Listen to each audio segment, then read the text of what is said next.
여러분, 일꾼 하면은 딱 떠오르는 단어가 뭐가 있을까요? 네. 일꾼, 열심, 그렇죠?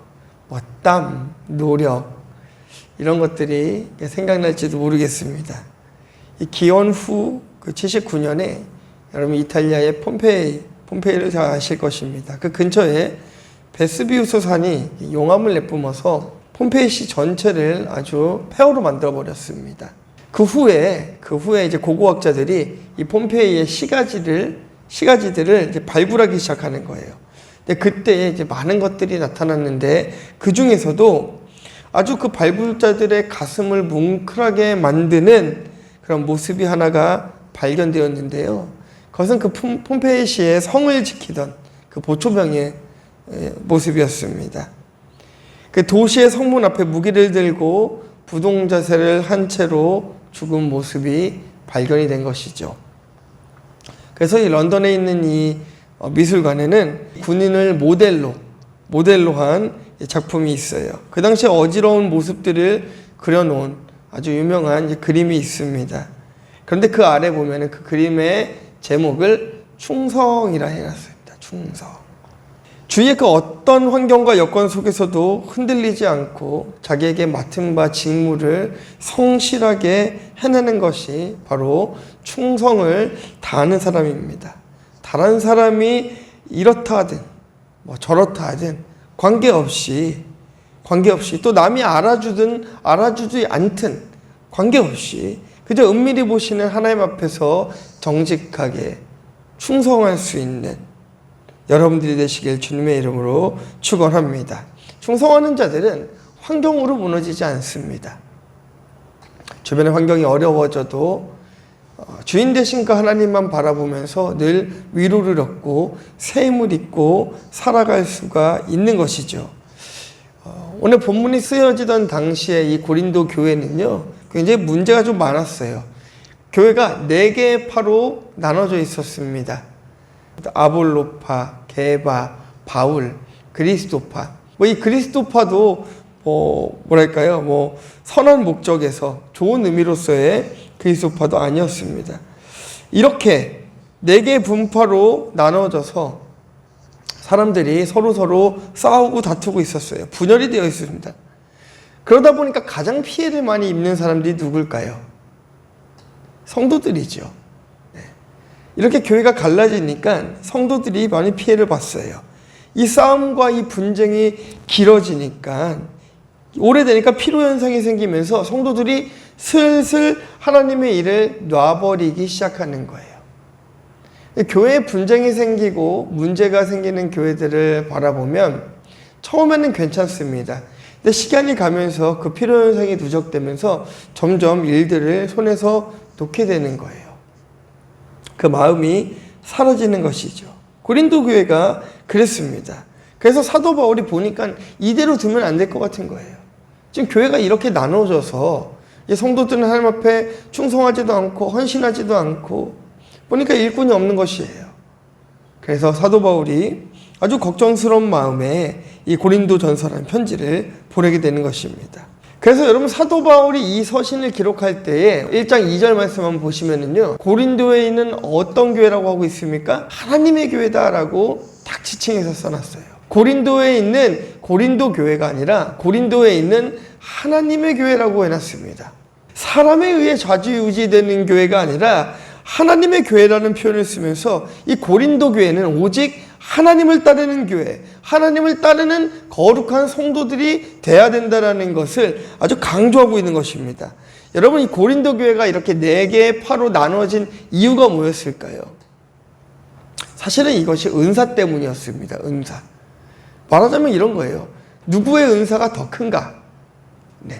누군가는 베드로의 은사가 더 크다. 누구는 바울의 은사가 크다. 이러면서 서로 싸우면서 그들을 추종하는 이 세력들로 4개의 파가 나눠졌던 것입니다. 하나님께서 은사를 주신 그 의도를 잘못 이해했기 때문인 것이에요. 은사를 주신 목적이 무엇입니까? 서로를 섬기고 교회를 이롭게 하고 사랑을 훈련하는 의미에서 하나님께서는 은사를 주셨습니다. 그런데 그것을 마치 자신의 능력인 것처럼 말하고 행동하는 사람들이 결국 교회의 분열을 일으키고 만 것이라는 것이죠.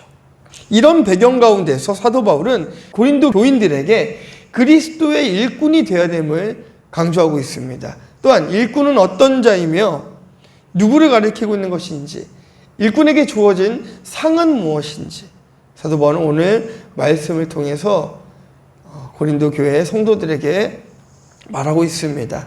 우리도 오늘 본문을 통하여서 참된 일꾼, 신실한 일꾼이 누구인지, 어떤 자인지, 그들에게 주어지는 상이 무엇인지 한 말씀을 살펴보도록 하겠습니다.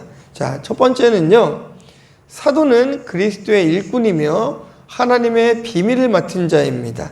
4장 1절 2절 말씀 보도록 하겠습니다. 시작.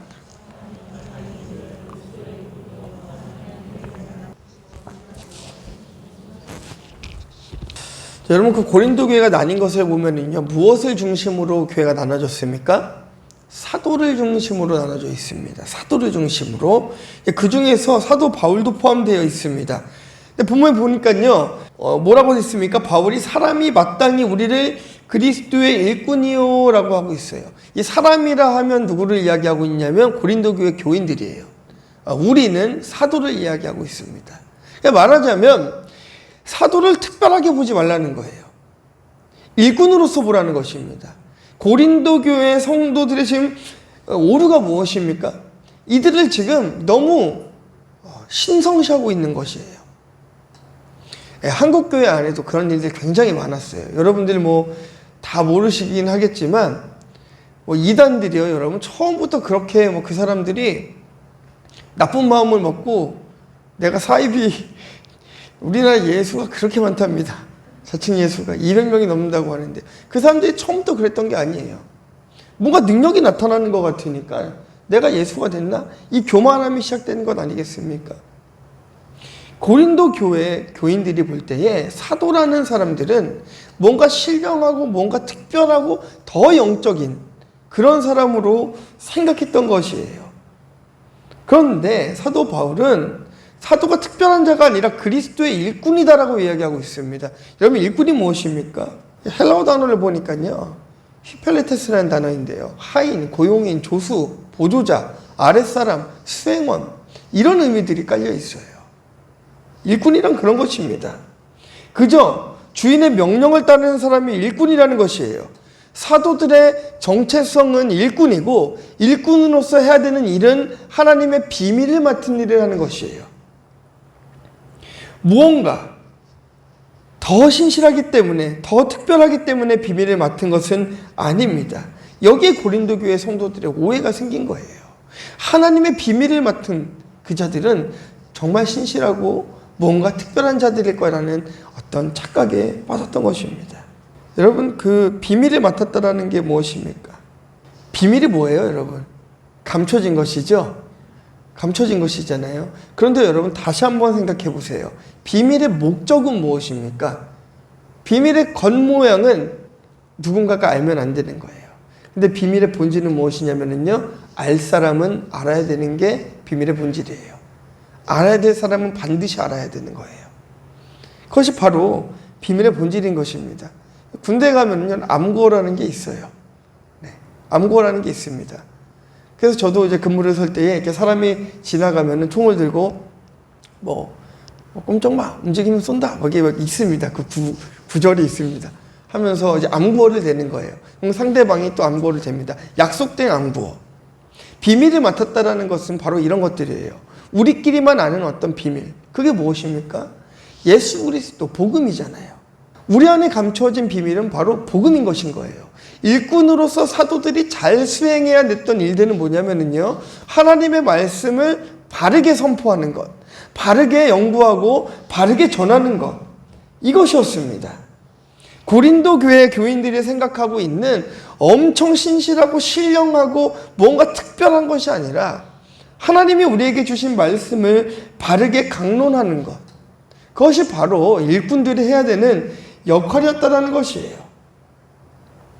정리해보자면 사도라는 직분이 신비롭고 신령한 것이 아니라 종으로서 말씀을 바르게 전하는 것이었다는 것이에요. 그러니까 너희들이 분파를 나누지 말고 싸우지 말고 오직 복음으로 하나가 되어야 된다라는 것을 사도 바울이 지금 고린도 교회에 아주 당부하고 있는 것입니다. 그리고 바울은 자신의 주장에 더 힘을 주어서 말합니다. 2절 말씀이죠. 그리고 맡은 자들에게 구할 것이 무엇이라 합니까? 충성이라는 것이에요. 맡은 자가 수행해야 될 최고의 요구 조건은 바로 충성인 것입니다. 그리스도의 일꾼, 비밀을 맡은 자이기 때문에 내 이익을 주장해서도 안 돼요. 나에게 맡겨주신 달란트, 재능을 하나님을 위해 사용하는 것입니다.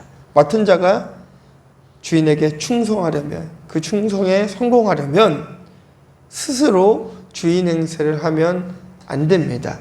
많은 한국 교회들이 무너지는 모습들을 볼 때에 이게 무너져요, 여러분. 목회자 스스로가 군림하려고 하고 왕이 되려 하고 뭔가 대접받으려 할 때 교회가 무너집니다. 또한 성도들이 목회자를 신성시 여기고 마치 엄청난 영적인 사람인 양 떠받들고 교주처럼 만들어 버릴 때 교회는 무너집니다. 한 사람의 문제가 아니라 그렇게 추종하는 성도들도 문제인 것이고 그렇게 행사하는 그런 목회자들 혹은 사역자들도 문제인 것이지요. 그렇게 문제가 생기고 탈이 나고 이단이 되고 사이비가 되고 교회가 분열되는 것 아니겠습니까? 고린도 교회가 딱 그 모습이었다는 거예요. 은사를 중심으로 보는 거예요. 너희가 따르는 스승은 저 병 하나 고치지 못하지? 너희가 따르는 스승은 이만큼밖에 하지 못하지? 그것이 그들이 따져야 되는 문제들이었습니까? 하나님의 말씀을 듣는 태도가 그래야 되겠습니까? 그리고 말씀을 전하는 자는 철학이나 사상, 세상의 학문을 가르치고 사람을 즐겁게 하기 위해서 여러분들의 지식을 업그레이드 시켜주기 위해서 복음을 전하는 것이 아닙니다. 예수 그리스도의 일꾼은요, 정직한 신앙과 양심대로 지혜의 말씀을 분별해서 진리의 말씀을 바르게 선포하는 것이 의미가 있는 것입니다. 네. 여러분, 육적인 건강은 여러분들이 알아서 잘 챙기시면 됩니다. 그러나 영적인 건강은 우리가 말씀을 들으면서 바른 말씀을 들으면서 살찌워야 되는 것이지요. 그러면 하나님의 비밀을 맡은 자로서 확실한 신임을 얻고 영향력이 있는 말씀의 비밀을 선포하게 되는 것입니다. 이렇게 선포될 때에 일꾼은 일꾼으로서의 역할을 감당하게 되는 것입니다. 그래서 여러분, 제가 설교를 통해서 여러분들에게 세상의 지식이나 어떤 철학 혹은 말씀 이외의 다른 것들을 잘 전달해 드리지 않는 이유도 여기에 있습니다. 좀 딱딱할 수 있죠. 그렇죠? 좀 딱딱할 수 있고 좀 어려울 수도 있는데요. 여러분, 이것이 시간이 지나면 여러분들에게 정말 엄청난 자산이 될 것입니다. 하나님의 말씀을 그대로 듣고 그대로 실천할 수 있고 가감없이 하나님의 말씀을 들을 수 있는 귀한 시간이 될 것입니다. 여러분, 일꾼은 바로 이런 자들인 것이에요. 그리스도의 일꾼은 비밀을 맡은 자들, 비밀을 맡은 자들은 그리스도의 복음을 아는 자들. 그렇다면 여러분, 누가 일꾼입니까? 저만 일꾼입니까? 여러분들도 일꾼이 되셔야 되는 것이에요. 여러분들 안에 하나님이 계시고 여러분들 안에 복음이 있기 때문에 하나님께서는 여러분들 안에 세상 사람들이 모르는 예수 그리스도라는 복음을 여러분들 안에 감춰 놓으셨습니다. 그리고 여러분들은 감춰진 이 복음을 널리 입술로 전파하며 일꾼의 역할을 감당하기를 주님의 이름으로 축원합니다. 자, 두 번째는요, 그리스도의 일꾼은 판단받으려고 일하지 않습니다. 자, 3절 4절 말씀 함께 봉독합니다. 시작.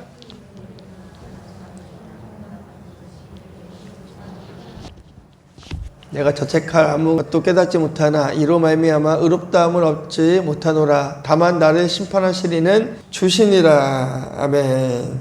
그리스도의 일꾼은 다른 사람에게 판단을 받는 사람들이 아닙니다.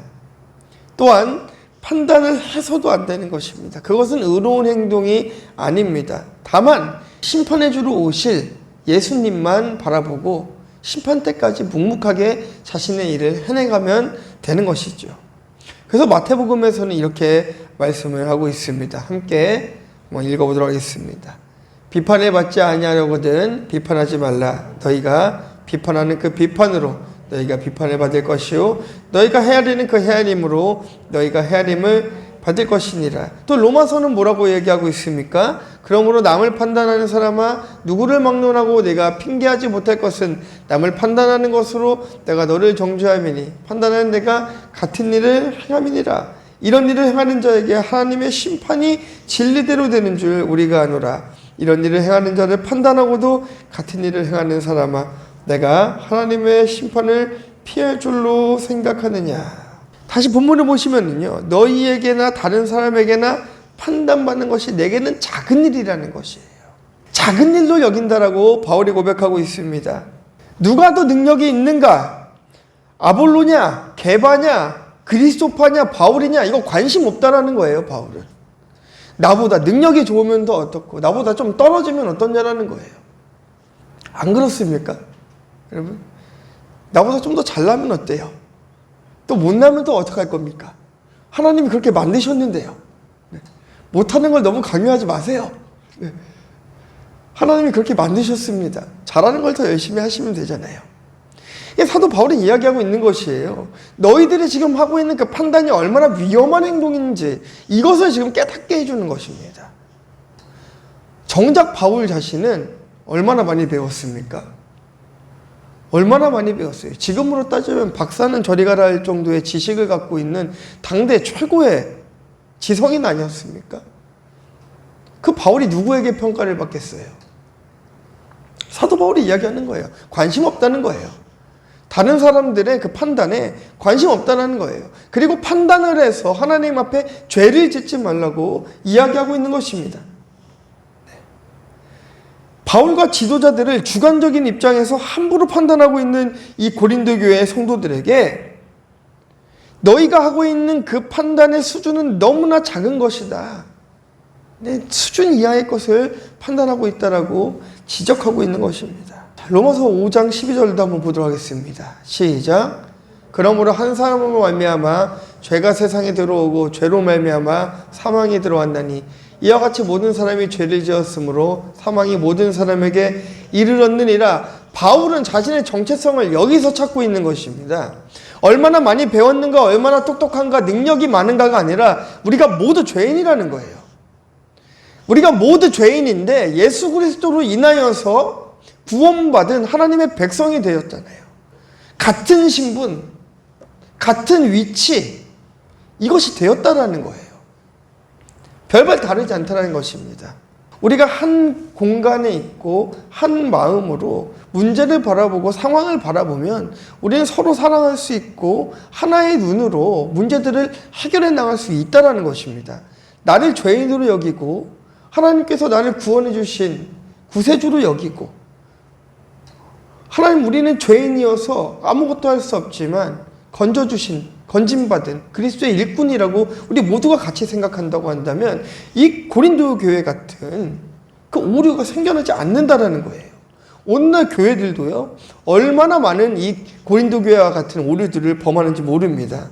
우리 교회는 그런 성도들이 없으리라 믿습니다. 저기 어디 뭐 다른 교회 가면은요, 꼭 담임 목사님의 설교를 듣고 가서 같은 본문의 다른 설교들을 꼭 찾아봐요. 다른 목사님들은 어떻게 설교하시나 비교합니다. 비교 분석해서 이야기합니다. 목사님에게 가서 따지는 거예요. 여기서는 이렇게 설교했는데 목사님 왜 이렇게 하셨습니까? 그럼 뭐라고 해야 되죠? 그 교회 가서 신앙생활 하세요 라고 할 수는 없잖아요. 그래도 사랑으로 안아주긴 해야겠죠. 자, 말씀드리고자 하는 것은 무엇이냐면요, 그것이 의미가 없다라는 거예요. 의미가 없다라는 것입니다. 누가 더 설교를 잘하는지 누가 더 설교를 못하는지 이게 무슨 의미가 있어요, 여러분? 네. 말씀을 말씀대로 받으시면 되는 거예요. 하나님의 은혜가 충만하면 그것으로 족한 것입니다. 네. 물론 말씀을 준비하는 저희들도 최선을 다해서 준비해야겠지요. 그럼 그 성도들에게만 문제가 있을까요? 네. 지도자들은 어떻습니까? 헌금을 조금 더 많이 하는 성도가 있으면 그 성도를 챙기기에 바쁩니다. 교회에서 일을 좀 더 많이 하는 성도가 있으면 그 성도가 다른 사람들보다 더 특별한 사람인 것처럼 대해줍니다. 전도의 경쟁 구도를 만들어서 전도왕이라는 타이틀을 걸어놓고 더 전도를 잘 하지 못하는 사람들은 굉장히 부끄럽게 만들어버리는. 이것이 지금 교회 현 주소 아닙니까? 칭찬하기 바쁜 거예요. 헌신하지 말라는 것이 아닙니다. 그리스도의 일꾼으로서 교회를 더 사랑하고 더 충성되어야 할 의무가 있습니다. 다만 무엇을 하든 그 결과는 하나님 앞에 맡기고 큰 일이든 작은 일이든 우리가 평가하고 판단하지 말자라는 것이에요. 왜요? 하나님이 그렇게 하셨으니까요. 고린도전서 4장 4절 말씀 한번 보도록 하겠습니다. 시작.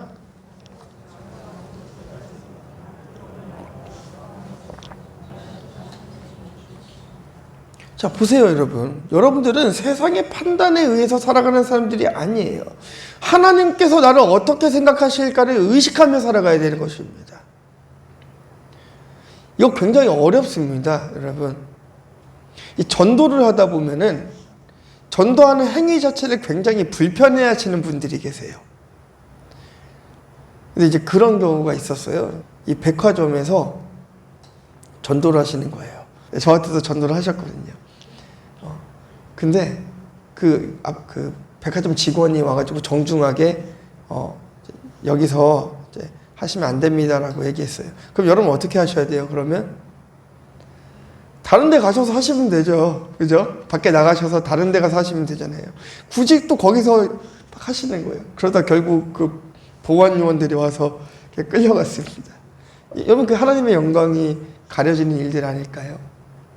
세상이 어떻게 판단하든 my way, 나는 내 길을 간다. 이런 거는 이런 상황을 이야기하는 것이 아니에요. 네. 하나님 앞에서 내가 부끄러움 없이 살아가고, 세상의 법에 충돌되지 않게끔 지혜롭게 해가면 되는 것입니다. 물론 여러분 뭐 중국이라든지 북한과 같이 아주 어쩔 수 없는 공산권의 나라들에서 복음을 전할 때는 할 수 없는 상황들이 있기는 하지만요. 그런 상황들을 이야기하는 것이 아니에요. 우리가 세상이 나를 어떻게 판단할까를 의식하며 살지 말고 하나님 앞에 내가 어떤가를 판단하며 살자라는 것은요. 하나님 앞에서 내가 얼마나 의롭게 살아가고 성결하고 정직하게 살아갈 것인가에 집중하며 살아가자는 것이에요. 하나님 보시기에 아름다운 삶을 살아가는 자들은 세상에서도 결국 좋은 평가를 받게 되어 있습니다. 하나님 나라를 위해 충성되이 살아가되 서로를 평가하고 비판하는 일들은 멈춰야 될 줄 믿습니다. 자, 우리 마지막 세 번째 보도록 하겠습니다. 자, 그리스도의 일꾼은 하나님께 칭찬을 받습니다. 자, 5절 말씀 함께 보도록 하겠습니다. 시작. 그러므로 때가 이르기 전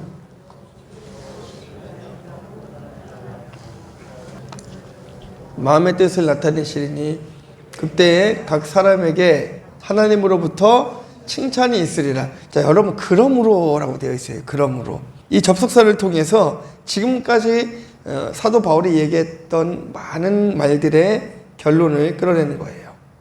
아무것도 판단하지 말라는 것입니다. 하나님의 때를 기다리라는 것이에요. 심판의 주를 기다리라는 것이에요. 좀 억울할 수 있을 것 같아요, 여러분. 나는 정직하게 살아가는데 나는 왜 이만큼밖에 살지 못하나. 근데 여러분 참 세상이 억울하게도요. 불법을 행하면서 살아가는 사람들이 더 잘 삽니다. 돈도 더 많이 버는 것 같아요. 세상에서 더 많이 성공하는 것 같아요. 오히려 정직하게 살아가는 그리스도인들은 상대적으로 어려움을 겪는 것 같아요. 그렇지만 사도 바울은 이야기하는 것입니다.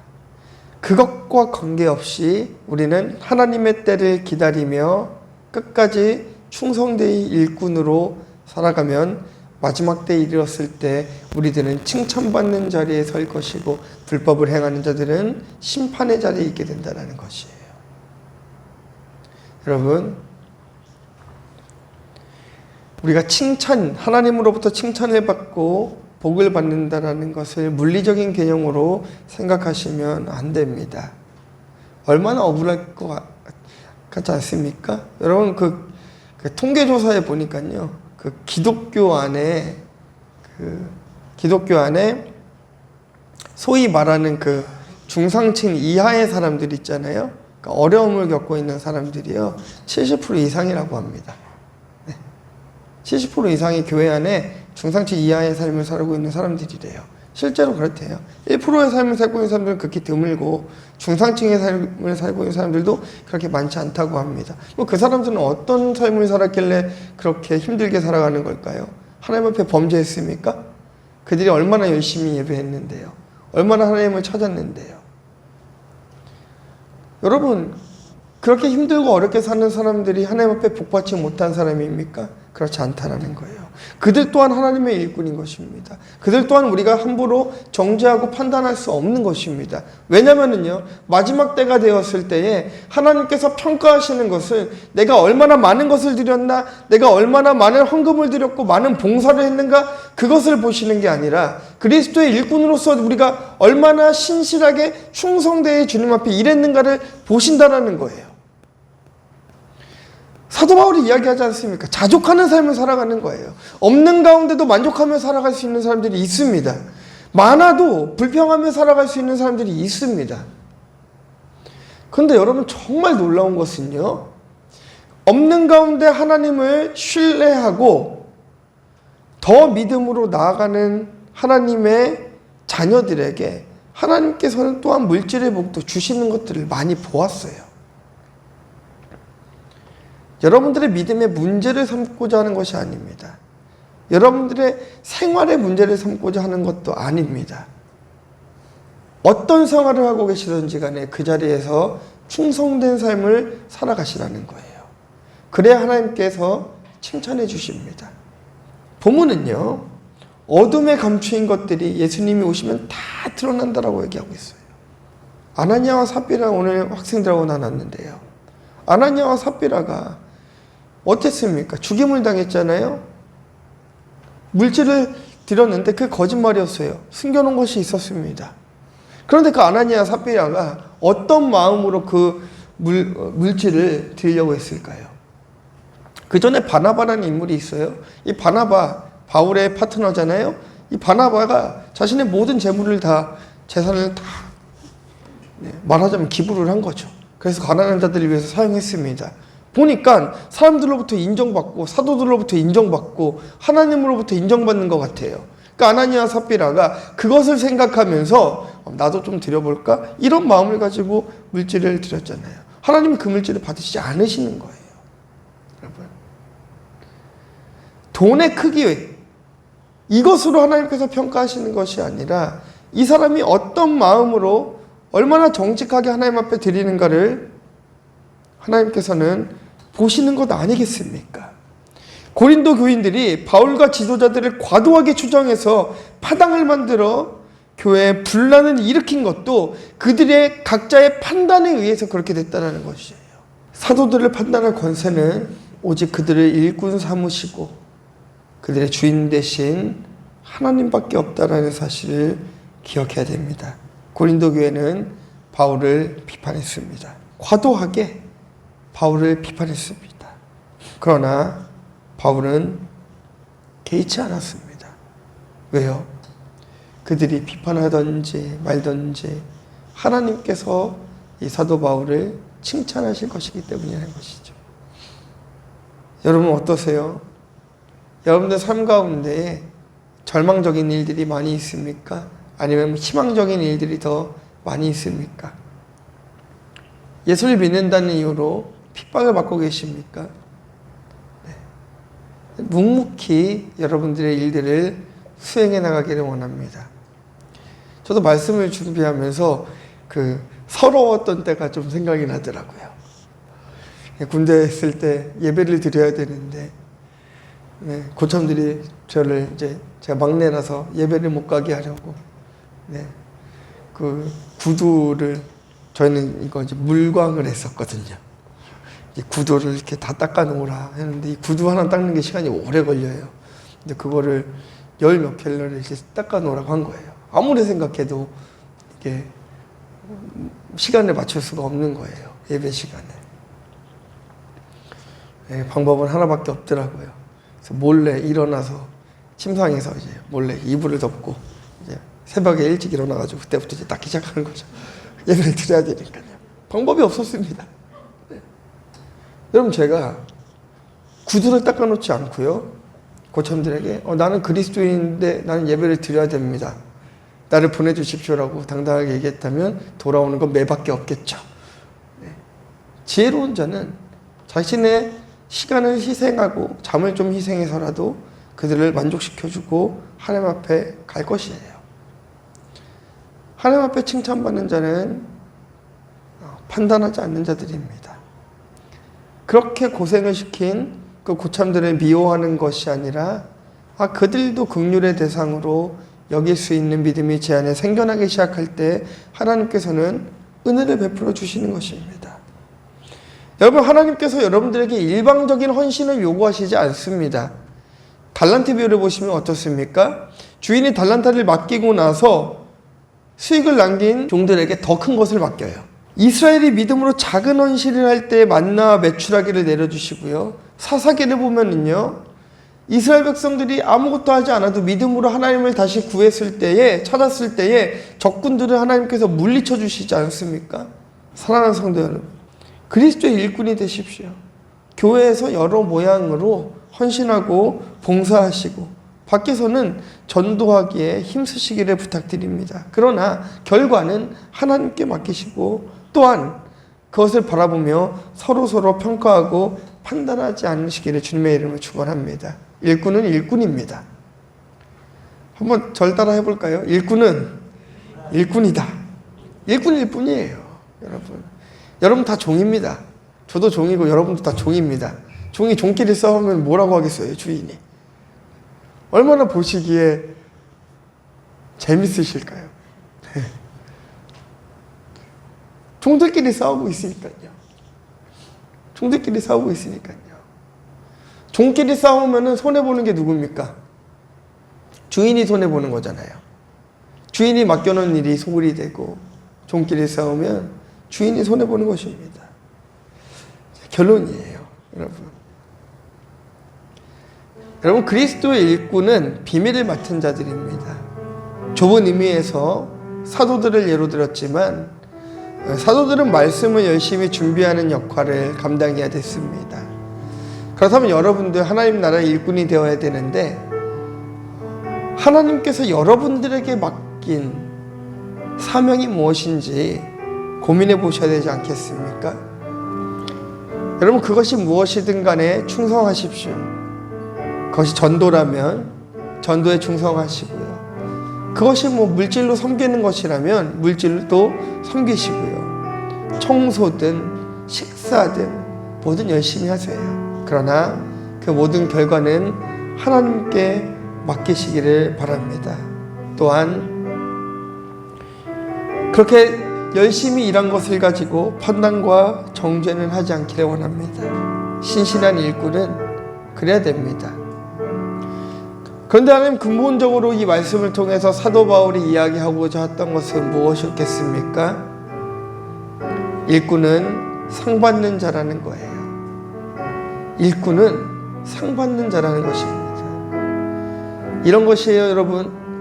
내가 하나님을 기쁘시게 해드릴 수 있을 것 같아요. 근데 사실 우리가 하나님 앞에 드릴 수 있는 게 무엇이 있습니까? 하나님 다 갖고 계시는데요. 그런데 웨스트민스터를 보아도 이렇게 하고 있어요. 인간의 주된 목적을 이야기하는데 하나님을 영화롭게 하고 그분을 영원토록 즐거워하라는 것이에요. 내가 하나님 앞에 먼저 헌신하고 하나님을 기쁘시게 해드리면 하나님께서는 그것을 받으시고 더 큰 것을 우리들에게 주시는 거예요. 더 큰 것을 받은 우리들은 그것으로 인하여서 더 기뻐하고 더 기쁨으로 하나님 앞에 드릴 때 하나님께서는 더 큰 기쁨으로 그보다 더 큰 기쁨이 있을 수 있도록 더 좋은 것을 계속 내려주시는 것이에요. 저는 여러분 그게 무엇이 될지 모릅니다. 어떤 자들에게 그것이 물질이 될 수도 있고요. 어떤 자들에게 그것이 건강이 될 수도 있고요. 출세가 될 수도 있고요. 여러 가지 모양으로 나타날 수 있겠습니다. 중요한 것은 일꾼이 일꾼답게 충성되이 살아가면 하나님께서 상을 주신다는 거죠. 그게 어떤 상이든 우린 받는 것입니다. 우리는 그저 충성하면 됩니다. 신실한 일꾼으로 옆을 보지 않고 앞만 보며 하나님만 바라보며 살아가면 되는 것입니다. 같이 기도했으면 좋겠습니다.